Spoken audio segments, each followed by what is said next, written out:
wahdahu la syarikalah wa asyhadu anna Muhammadan abduhu wa rasuluh la nabiyya ba'dah. Allahumma salli wa sallim wa barik ala sayyidina wa nabiyina Muhammadin wa ala alihi wa sahbihi ajmain, amma ba'du. Qala Allah ta'ala fil Qur'anil Karim, a'udzu billahi minasyaitonir rajim.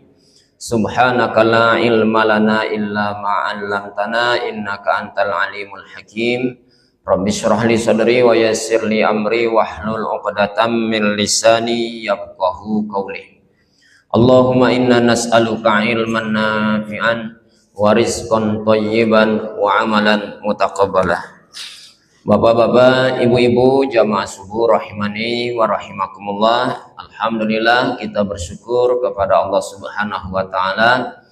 Pada subuh pagi hari ini kita diberikan oleh Allah karunia nikmat yang banyak, karunia nikmat yang mahal. Di antaranya tentu saja adalah nikmat iman, nikmat Islam, nikmat sehat. Dengan segala nikmat yang ada itu, kita diberikan oleh Allah kemudahan melangkahkan kaki kita, mengayunkan tangan kita, berangkat menuju rumah Allah ini untuk melaksanakan ibadah sholat subuh berjamaah dan dilanjutkan dengan kajian ilmu agama. Mudah-mudahan amal ibadah kita diterima oleh Allah Subhanahu wa taala, dan semoga kita selalu diberikan nikmat taufiknya untuk selalu istiqomah dalam ketaatan kita kepada Allah Subhanahu wa taala. Amin ya rabbal alamin. Salawat beriring salam semoga selalu tercurahkan kepada panutan kita, suri tauladan kita, junjungan kita Nabi besar Muhammad sallallahu alaihi wasallam. Baik bapak-bapak, ibu-ibu, jamaah subuh rahimani wa rahimakumullah, seperti biasa pada setiap subuh Jumat kita akan mengkaji kitab Al-Adabul Mufrad karya dari Imam Al-Bukhari rahimahullah. Dan pada subuh pagi hari ini kita akan bahas judul baru. Judulnya adalah Babu Husnil Khuluqi Iza Faqihu, yang artinya pembahasan akhlak mulia apabila memahami agama. Pembahasannya adalah berakhlak mulia jika kita paham tentang agama. Dalam pembahasan ini Imam Al-Bukhari menyertakan beberapa hadisnya, dan kita coba pada pagi hari ini bahas satu hadis, yaitu hadis yang ke-284. Bapak Ibu jamaah rahimani wa rahimakumullah, sang penulis yaitu Imam Al-Bukhari, melalui judul ini beliau seakan ingin menjelaskan kepada kita bahwa jika kemudian terkumpul dua hal dalam diri kita, yaitu paham agama dan berakhlak mulia, maka bisa dipastikan sempurnalah diri kita. Jadi kalau dua ini ada di kita, Pak, yaitu satu, kitanya paham agama, yang kedua kitanya berakhlak mulia, maka insya Allah bisa dipastikan hidup kita, diri kita ini menjadi pribadi yang sempurna. Tentu sempurna yang kita maksud bukan berarti sempurna tidak ada salahnya, karena yang tidak ada salah itu hanya Nabi kita Nabi Muhammad sallallahu alaihi wasallam. Sempurna yang kita maksud ini adalah orang tersebut insya Allah akan terbuka bagi dirinya berbagai macam pintu-pintu kebaikan. Bapak Ibu jamaah rahimani wa rahimakumullah, dengan pemahaman agama maka orang tersebut akan patuh dan taat dalam beribadah. Dan ketaatan beliau dalam mentaati agama tentu berdasarkan pemahaman yang benar, yang berdasarkan petunjuk yang dituntun, yang diajarkan, yang dicontohkan oleh junjungan kita Nabi besar Muhammad sallallahu alaihi wasallam. Lalu kemudian secara akhlak yang bersangkutan insya Allah akan baik hubungannya terhadap sesama makhluk, terutama terhadap sesama umat manusia. Jadi kalau sudah berhimpun dua ini, paham agama, dia taat beribadah dan ketaatan dalam beribadah sesuai tuntunan agama. Di sisi yang lain dia punya akhlak mulia sehingga kemudian berakhlak, sehingga kemudian dalam bermuamalahnya terhadap sesama baik, maka dah sempurna hidupnya, Pak. Tapi jika satu saja dari dua itu hilang dari diri kita, maka hilang juga kesempurnaan dalam diri kita. Satu saja hilang dari diri kita, dari dua tadi, maka kita pun akan jauh dari kesempurnaan dalam hidup kita. Paham agama, oke. Pintar, punya dalil, segala macam, ngerti betul tentang agama, dan taat dalam beragama, taat dalam beribadah. Tapi minus akhlak, akhlak kurang, maka sulit dia akan mencari kesempurnaan dalam hidupnya. Orang pun akan menjauhi dari dirinya. Mulutnya ketus, akhlaknya kurang, ya Pak ya. Lisannya tajam, membusungkan dada, ya Pak ya. Menganggap diri kemudian paling benar. Semua orang dipandang dengan sebelah mata. Berbeda dengan dia caranya, kemudian dengan mudah dia menunjuk yang itu salah, yang ini salah, kamilah yang benar. Nah, di satu sisi oke, dia punya pemahaman agama yang bagus, taat juga beribadahnya, tapi minus akhlak, nah jauh dia dari kesempurnaan. Kebalikannya Pak, hal yang sama. Akhlaknya oke, bagus betul akhlaknya, orangnya ramah, orangnya bersahabat, ya Pak ya, murah senyum, berkawan dengan siapapun, bagus Pak. Dalam bermuamalahnya luar biasa, bagus, siapapun mencintai dia, senang dengan dia. Tapi dia minus agama, kurang pemahaman agama.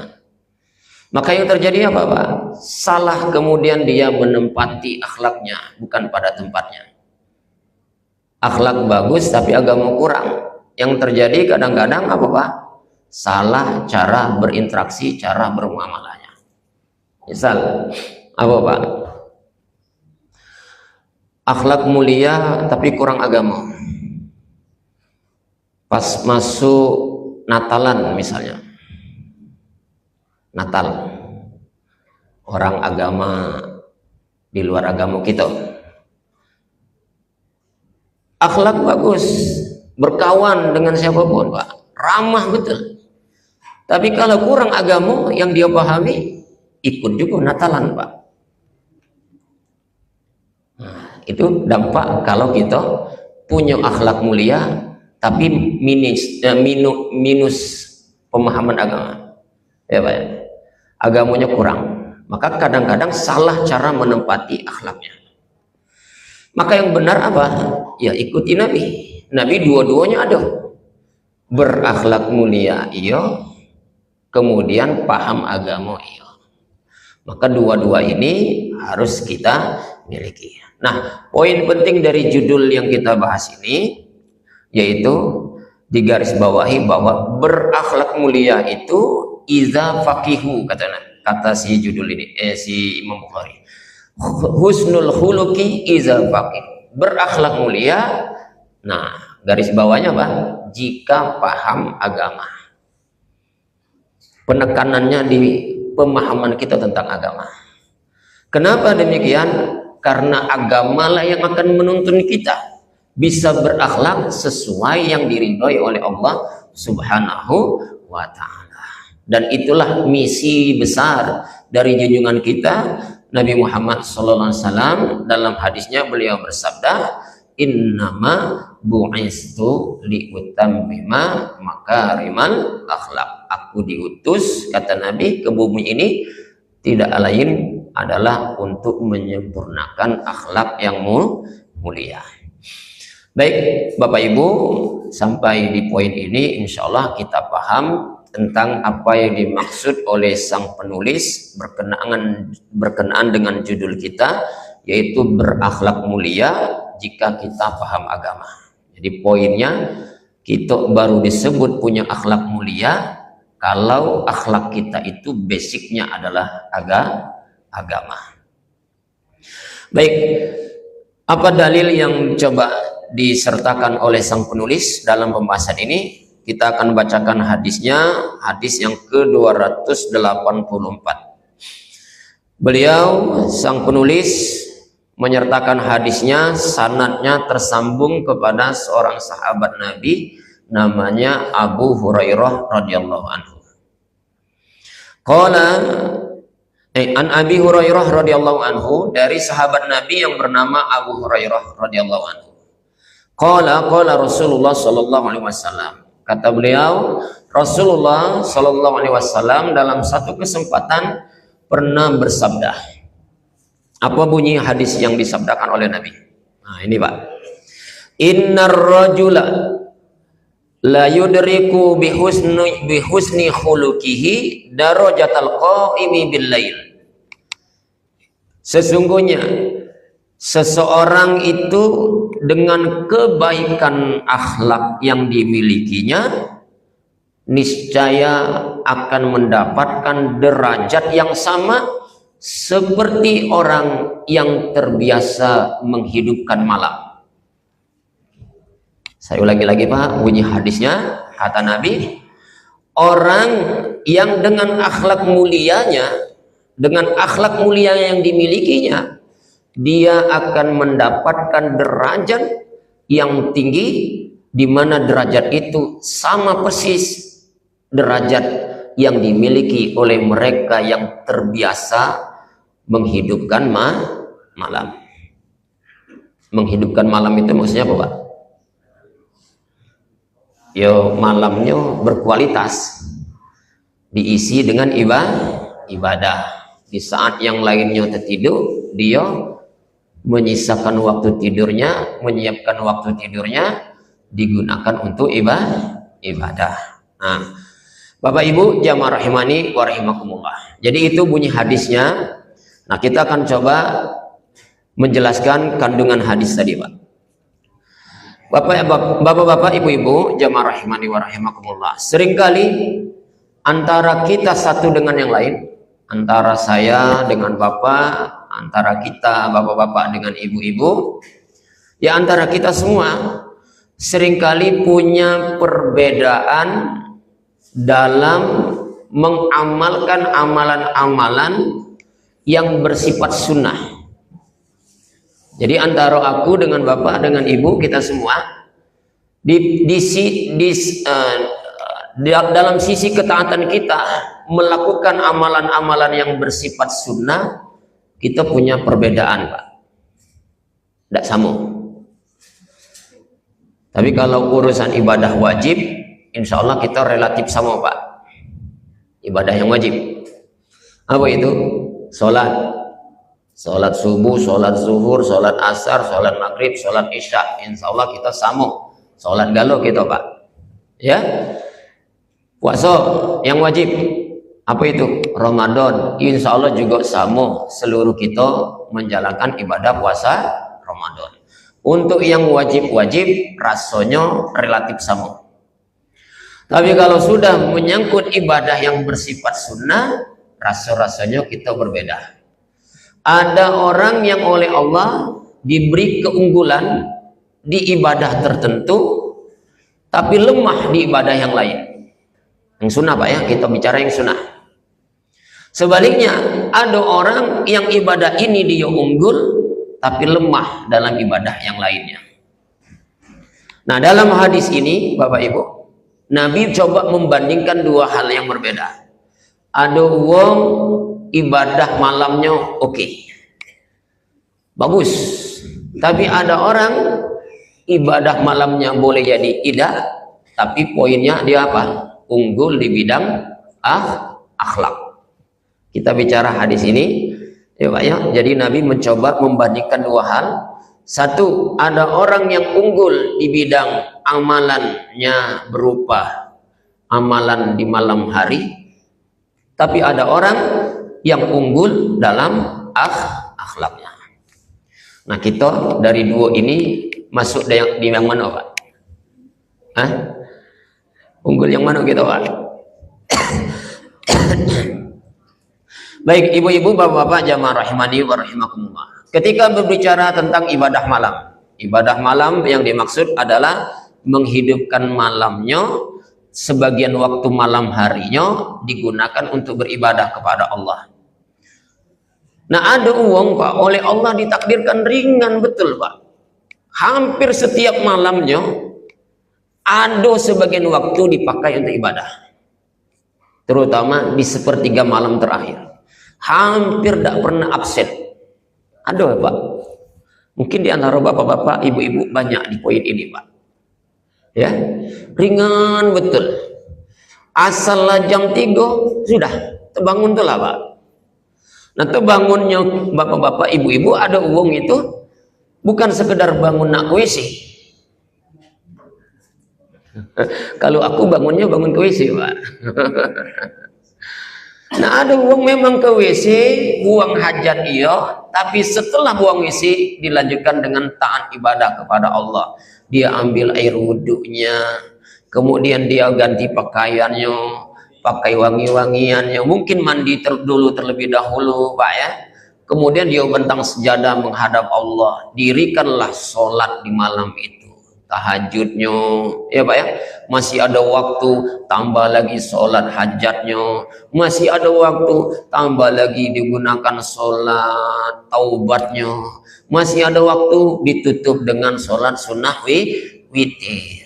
Ternyata masih ada waktu belum masuk subuh, dipakai untuknya tilawah Al-Quran, dipakainya untuk zikir, dipakainya untuk berdoa kepada Allah, sehingga dalam malamnya itu ada waktunya yang bernilai ibadah kepada Allah. Ini yang disebut dengan qiyamul lail, menghidupkan malam. Nah, ada orang yang rutin Pak di bidang ini. Nah, tapi tidak semua kita yang macam ini Pak. Ada uang memang bangun tengah malam. Bangun. Cuma bangunnya kemana Pak? Hanya sekedar ke WC. Habis dari WC lanjut lagi tidur tidur sampai kaki apa subuh.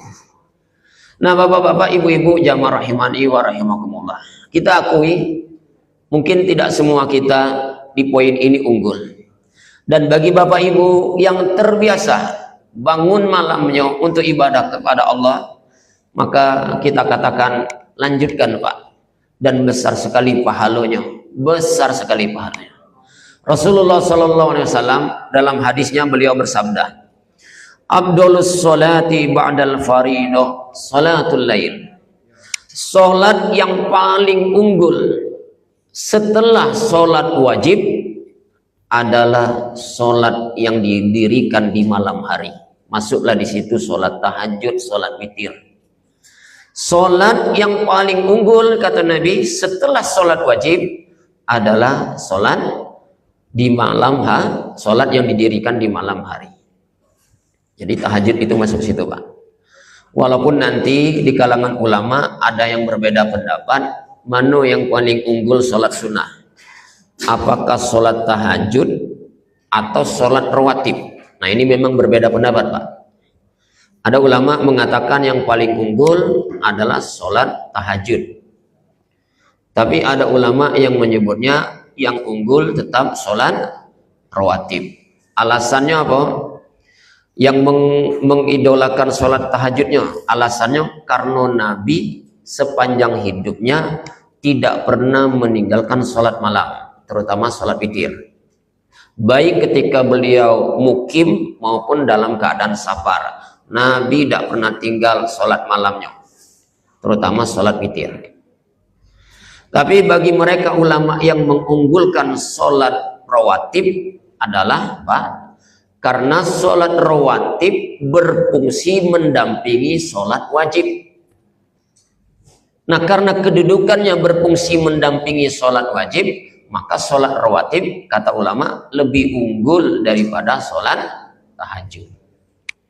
Nah, perdebatan ini tidak perlu kita kemudian menjadi pusing. Jadi kita jadi caman sikap kita, Pak. Dua-duanya baik diambil. Ya, tahajud laju, kalau tidak baca sholat tahajud dem sholat witirnya, terus sholat rawatib jangan kita tinggalkan. Bapak-bapak, ibu-ibu, jamaah rahimani wa rahimakumullah. Nah, di poin ini Bapak Ibu, bagi siapapun kita yang terbiasa bangun malamnya untuk tahajud, maka besar sekali pahalanya, sampai-sampai Nabi dalam hadis ini memberikan perbandingan. Tapi boleh jadi Bapak Ibu, kata Nabi, berdasarkan hadis ini, tidak semua kita punya kemampuan untuk mudah beribadah di malam hari. Lalu keunggulannya di mana? Nah, Nabi menyebutnya apa? Sekalipun ada orang yang tidak terbiasa sholat malamnya tidak terbiasa karena sulit, berat bagi dia, bawaannya malas mungkin Pak ya, bawaannya ngantuan dan seterusnya. Tapi dalam sehari-hari orang ini punya akhlak mulia, akhlaknya bagus betul. Nah, ketika orang ini punya akhlak yang mulia, bagus akhlaknya dalam sehari-hari, maka kata Nabi, pahala yang dia dapatkan bisa menyamai pahalanya orang yang biasa sholat malam. Nah, Pak. Jadi gitu, Nabi memberikan perbandingan di sini bukan berarti kemudian punya kesimpulan ya kalau macam itu demlah cukup berakhlak mulia, terus tidak perlu sholat tahajud. Nah, itu juga keliru kesimpulannya Pak. Jadi jangan lagi kita punya kesimpulan yang penting berakhlak mulia, tidak perlu tahajud. Tidak. Ini Nabi sekedar memberikan perbandingan bahwa pilihan itu ada. Ya Pak ya. Kemungkinan kita lemah di bidang tahajud, tapi masih ada peluang untuk bisa meraih pahala yang banyak kalau sehari-harinya kita punya akhlak mulia. Tetapi bukan berarti kita menafikan amalan yang tahajudnya. Sebab kalau kita melihat Nabi, justru Nabi dua-duanya iya. Malam jago tahajud, hebat tahajudnya, sampai kaki Nabi terbengkak-bengkak, banyak ibadah. Hariannya Nabi juga adalah orang yang paling mulia akhlaknya. Jadi dua-duanya ada pada diri Nabi kita Muhammad sallallahu alaihi wasallam. Bapak Ibu jamaah rahimani wa rahimakumullah, sebagai penutup Pak, muncul pertanyaan begini Pak. Apa alasannya kenapa orang yang berakhlak mulia oleh Nabi dalam hadis ini disebutkan bisa menandingi pahala yang dimiliki oleh orang yang terbiasa tahajud. Jadi wong tahajud kan dapat pahala besar Pak. Banyak pahalanya. Tapi ada kawan kita, dia tidak biasa tahajud, cuma akhlaknya bagus. Bagus akhlaknya. Nah, kata Nabi, orang yang berakhlak mulia ini sekalipun tidak terbiasa tahajud, dia akan dapat pahala sebesar pahalanya orang yang terbiasa tahajud. Nah, muncul pertanyaannya Pak, apa alasannya? Apa penjelasannya? Kenapa pahala orang yang berakhlak mulia sama persis dengan pahala yang dimiliki oleh orang yang terbiasa tahajud? Ibu-ibu, bapak-bapak, jamaah rahimani wa rahimakumullah, ulama kita mencoba menjelaskan dengan penjelasan yang luar biasa. Alasannya yang paling mendasar adalah karena dua-dua ini Pak, dua amalan ini, keduanya ini adalah amalan yang butuh dengan perjuangan dan pengorbanan. Dua-duanya Pak.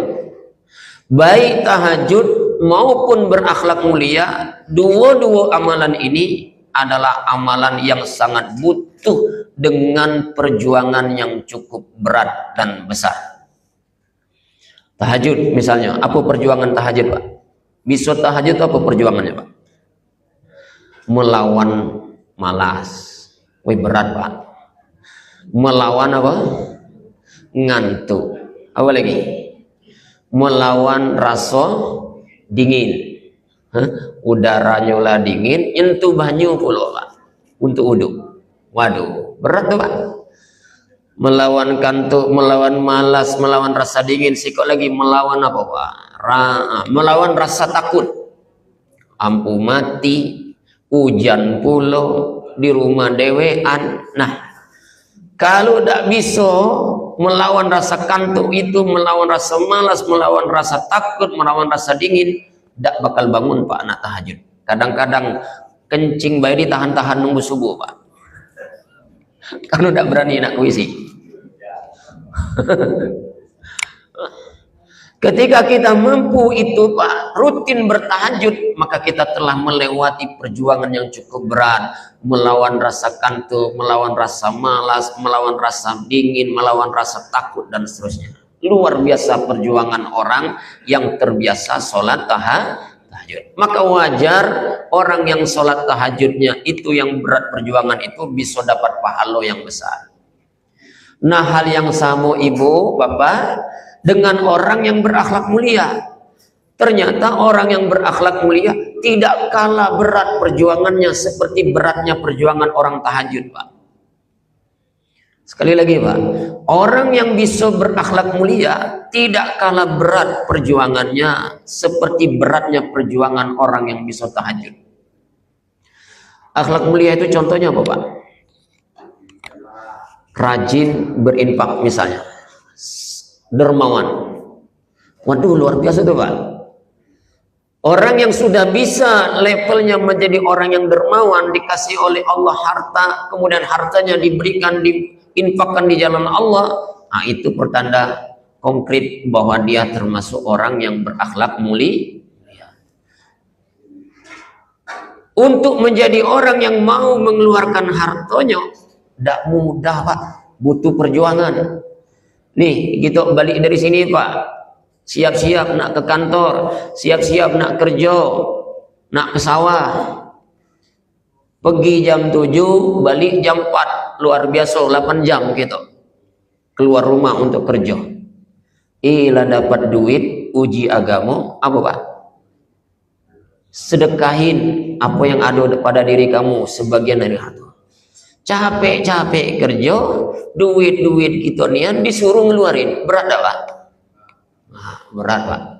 Maka wajar, Bu, Pak, kalau Nabi menyebut dalam hadis as-shadaqatu burhanun, sedekah itu adalah bukti nyata kalau kita beriman. Kita ini pintar teori mana, Pak? Tahu kalau sedekah itu besar pahala, tahu bersedekah itu amalan terpuji, tapi disuruh sedekah berat. Tahu baik, Pak. Ini contoh misal, kita punya kawan terpisah lama, Pak. Kawan akrab betul, terpisah jauh sekitar 20 tahun tidak pernah ketemu. Akrab betul, Pak, kita dengan dia. Suatu saat bertemu dengan dia, Pak. Dia main ke rumah kita. Wah, senang dah, Pak? Senang. Cerita kita akan banyak dengan dia. Nah, di antara cerita, Pak, apa? Alhamdulillah, di masa tua aku ini diberikan oleh Allah nikmat luar biasa. Nah, ceritalah, Pak, keberhasilan kita. Di situ aku punya ruko, di sana aku punya kebun sawit. Setiap hari, setiap bulan dapat penghasilan sekian. Banyak, Pak, rezeki. Senang berbagi cerita kebahagiaan dengan kawan yang lama tidak ketemu. Lah selesai cerita tadi punya keberhasilan, bapak ini datang ini, Pak, baru cerita hajat dia. Macam mana, Pak? Nah, inilah, Pak, aku nih nak ketemu bapaknya lama nih, nak nyari-nyari, alhamdulillah ketemu juga. Senang, Pak, aku dengan bapak berhasil punya penghasilan tiap bulan seperti itu yang ya alhamdulillah. Aku ni ada hajat Pak, boleh tak berasan Pak? Tadi cerita keberhasilan Pak, penghasilan tiap bulan sekian-sekian. Habis dia cerita pula nak minjam duit. Berubah tak Pak ekspresi kita Pak? Aduh Caca, mengapa pula aku tadi cerita masalah duit? Murung Pak, murung gitu Pak. Maka Nabi ngomong apa Pak? As-shadaqatu burhanun. Sedekah itu bukti nyata kita punya iman. Kita pintar teori tentang sedekah. Sedekah ini banyak pahalanya, sedekah ini melancarkan rezeki, sedekah ini nolak bala. Disuruh bersedekah, urung Pak. Nah, kasus tadi. Nah, ketika kita mampu mengeluarkan harta untuk bersedekah, berbagi, itu butuh perjuangan Pak. Tidak kalah berat perjuangannya seperti beratnya perjuangan orang yang bangun malam. Maka kata Nabi, kalau kita punya akhlak mulia, pahala kita sebagai orang yang punya akhlak mulia tidak kalah besar pahalanya dibanding orang yang rajin tahajud. Bapak Ibu jamaah rahimani wa rahimakumullah, tentu banyak contoh yang lain orang yang berakhlak mulia selain dermawan, pemaaf, terus apa lagi Pak?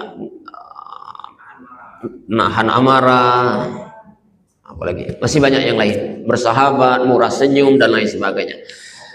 Demikian Bapak Ibu yang bisa kami sampaikan, kurang dan lebihnya kami mohon maaf. Ini hari Jumat, hari mulia, manfaatkanlah hari mulia ini dengan banyak beramal.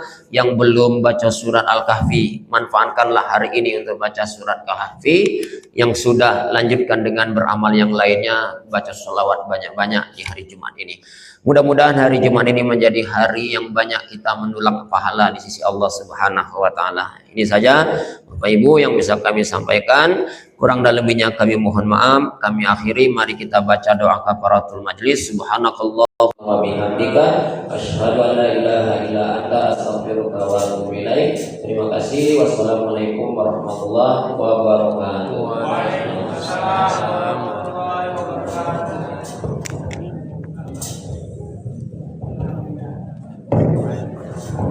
Oke, alhamdulillah telah selesai. Jangan lupa untuk hadir setiap subuhnya. Kita akan menyaksikan live ini setiap subuh. Jadi untuk teman-teman yang subuhnya mungkin kosong daripada tidur, lebih bagus kita datang ke pengajian ini. Oke, bisa live juga kok. Kalau mau datang juga dapat makanan ini. Saya lagi bagikan nih.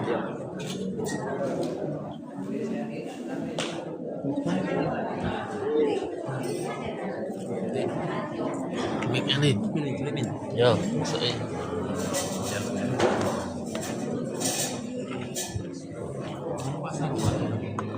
teman-teman kalau datang ke sini.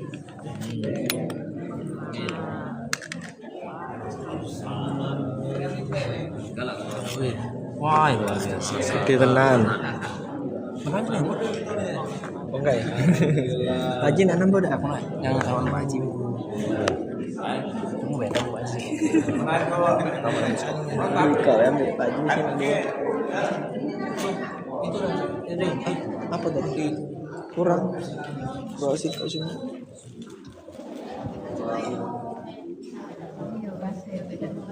Satu ini. Ya.